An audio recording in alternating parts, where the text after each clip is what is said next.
Wow, ça c'est vert. J'adore ça comme ça. Est-ce que ça va rester vert longtemps comme ça? On va voir, mais mercredi risque d'être une journée très intéressante dans la crypto avec le ETF ETH qui va être peut-être accepté. Qui sait, hein? Qu'est-ce que la SEC vont faire? Et il y a comme deux parties dans ça. Ils doivent accepter. Et par la suite, il y a un autre formulaire. On en parlera tantôt. Alors, pour ceux qui ne connaissent pas encore, Crypto Ali, le seul YouTuber canadien, québécois qui parle en français, qui fait des vidéos sur XRP à chaque jour. Alright. Dernière nouvelle de l'heure pour la SEC avec Ripple. En quoi que la SEC a déposé sa réponse à Ripple pour la motion de scellement. J'en sais pas plus, c'est pas expliqué qu'est-ce que ça dit. Il y a 4 pages à lire, j'ai pas lu ça là. Je viens de voir ça sortir tantôt par James K. Phelan. Et on va voir sûrement demain un compte rendu de qu'est-ce qu'on peut lire là-dedans. Fiat Leak, XRP 53 cents 83. On a eu vraiment une belle montée depuis les 8 dernières heures d'à peu près tout ce qui existe là. Ethereum a pris une sacrée belle montée. PP, Uni, Maker, qui sont toutes là en vert. Il n'y a pas grand-chose qui est pas en vert, comme on peut voir. OK, ça, qu'est-ce qu'on voit ici? Il y a comme 200 cryptos que j'ai mis. OK. On peut voir la montée du cap boursier. Le volume aussi. Et on est à 2,73 trillions de dollars. OK. Toujours Bitcoin dominant 51,1.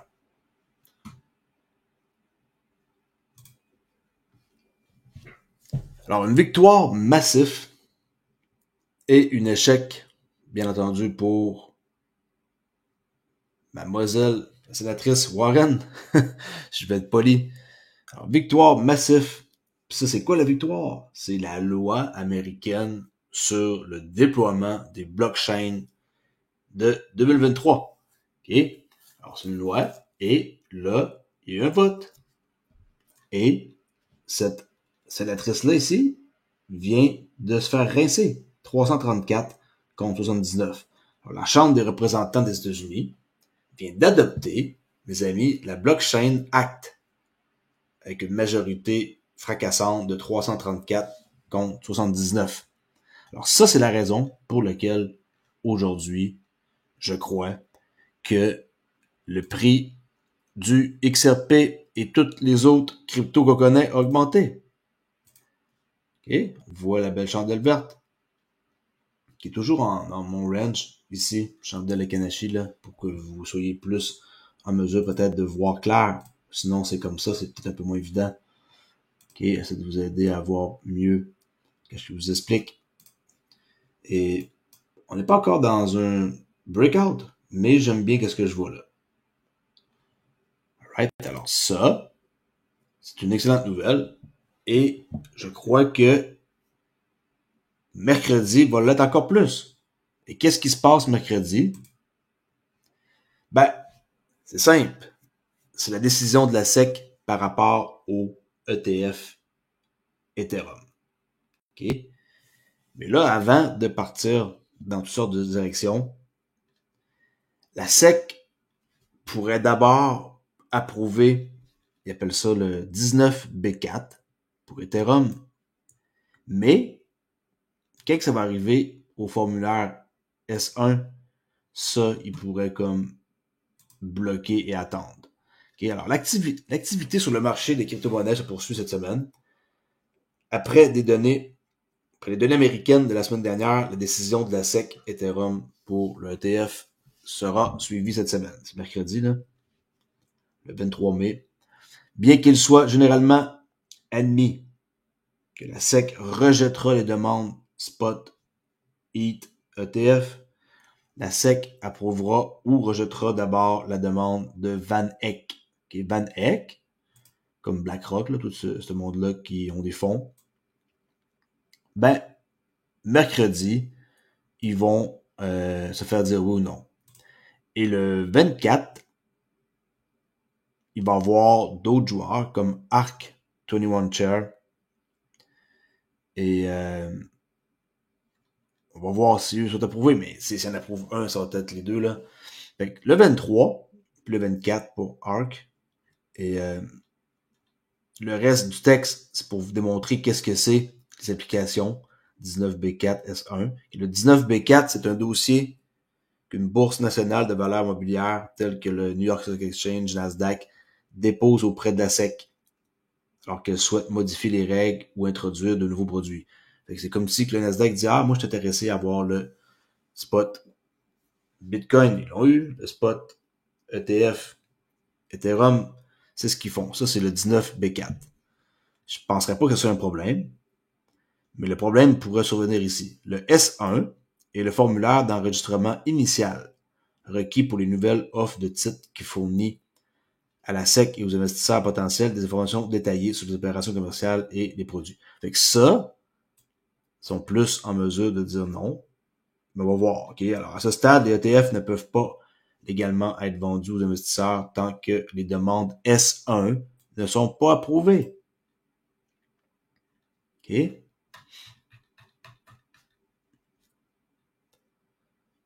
Il y a d'autres choses aussi que la Chambre des représentants des États-Unis qui ont adopté la Blockchain Act. Il va y avoir d'autres affaires qui vont arriver. Et un truc que moi je surveille beaucoup et qui m'intéresse énormément, ça va être le projet de loi sur la FIT 21. Et ça, c'est quoi? C'est les actifs tokenisés. Alors, tout ce qui est de tokenisation, ça m'intéresse encore plus que les ETF.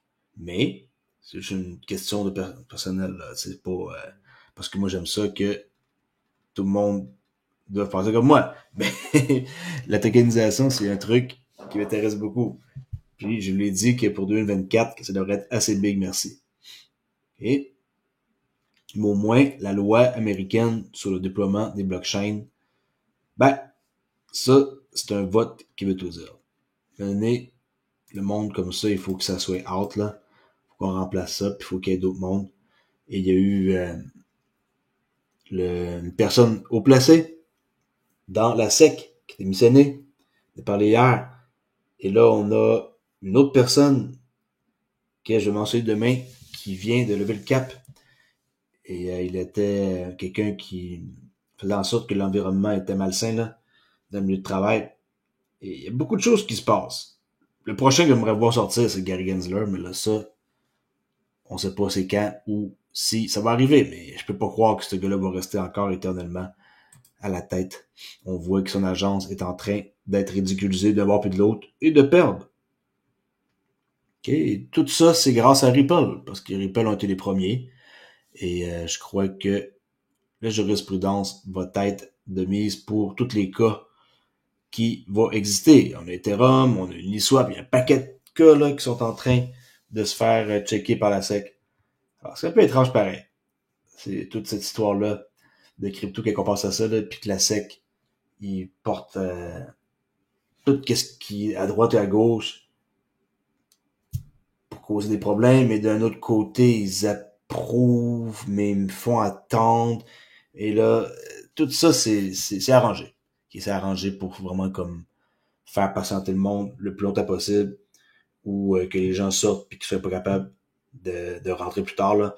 Alors c'est pour ça que ma bannière d'aujourd'hui, en quoi que beaucoup de gens vont regretter de vendre trop tôt, c'est pas juste pour XRP, ok? Oui, XRP c'est ma chaîne, mais c'est pour n'importe quoi. Pas parce qu'on voit un minuscule, qui appelle ça une minuscule pompe, là. C'est pas intéressant. C'est pas intéressant. Okay, si vous en détenez des millions, je comprends là, que vous pouvez revendre et racheter des choses comme ça. Mais la plupart du monde qui m'écoute en a pas des millions, hein, incluant moi. Alors, ça c'est rien. Plus tard, ça va être 5,38$, 53$, tu sais, 538$. Moi j'y crois. Et ça fait 4 ans que je suis dans la crypto. Et ça fait 4 ans que je parle d'XRP. Alors je pense que j'en connais un petit peu plus que ben du monde. Et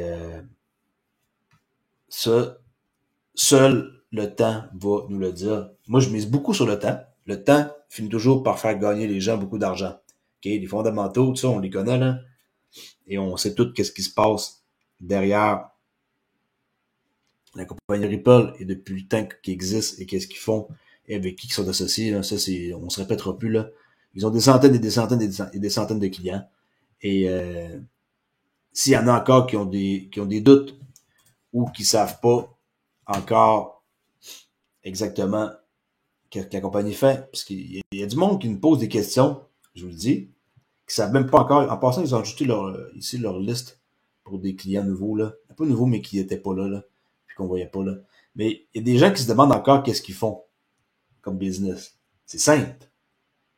Les paiements transfrontaliers, tout ce qui est de liquidité, les CBDC. Ils sont spécialisés dans ça. OK? Il y a 3 affaires qui sont marquées là.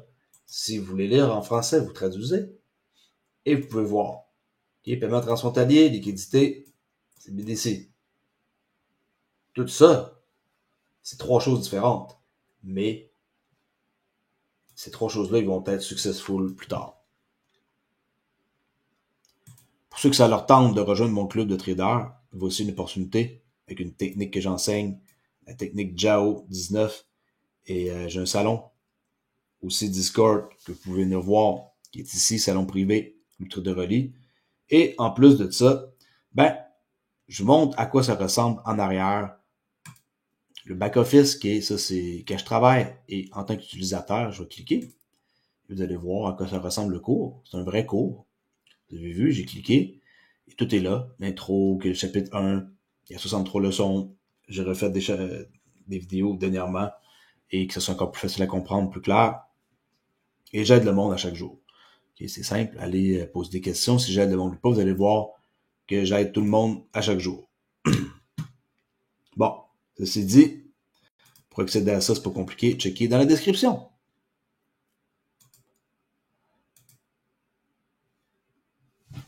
Et avant de terminer, je vais vous montrer ici quelque chose que j'ai vu en quoi que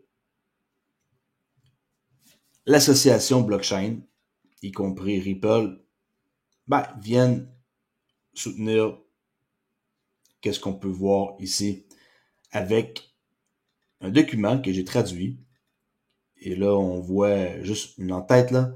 Nous, sous-signés, vous écrivons aujourd'hui pour exprimer notre soutien à votre vote pour le HR 4763, la loi sur l'innovation financière et la technologie pour le 21e siècle. Alors là, le monde, comme par exemple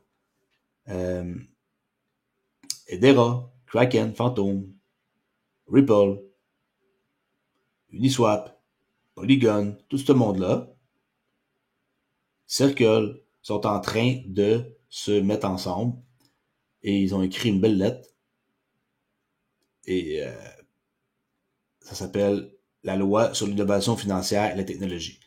C'est comme si que là, le vin était en train de changer de bord et que ils se disent tout, ça suffit, maintenant c'est le temps qu'on avance. Ça, c'est la lettre en anglais. Et la lettre, je l'ai traduite ici. S'il y en a qui veulent avoir le lien. Puis, peut-être que je vais la lire demain. J'ai juste traduit. Puis, ça dit, en gros, 3 paragraphes. Puis, il parle ici du Bitcoin depuis 2019. Qu'il n'y a pas de réglementation. C'est simple. 3 paragraphes. Et tout ce beau monde-là sont ici. Ils sont en train de se tenir ensemble. OK? Solana, tout le monde est là. Stellar. Il y en a qui pensent que ça, c'est rien. Ben non. C'est beaucoup plus que ce qu'on peut penser. 20 mai 2024. En date d'aujourd'hui. OK? Laisse là-dessus, abonnez-vous à ma chaîne si ce n'est pas déjà fait. Et tous les liens que je parle dans mes vidéos sont là. Et je répète, excellente nouvelle dans la crypto avec la loi américaine sur le déploiement des blockchains.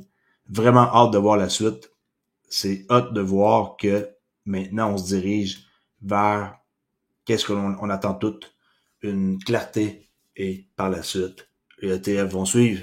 Je vous tiens au courant pour mercredi pour voir si Van Eck va avoir l'approbation pour pouvoir avoir leur ETF.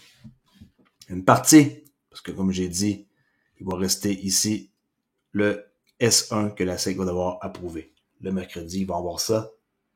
Et par la suite, la SEC doit donner leur autorisation ici pour S1.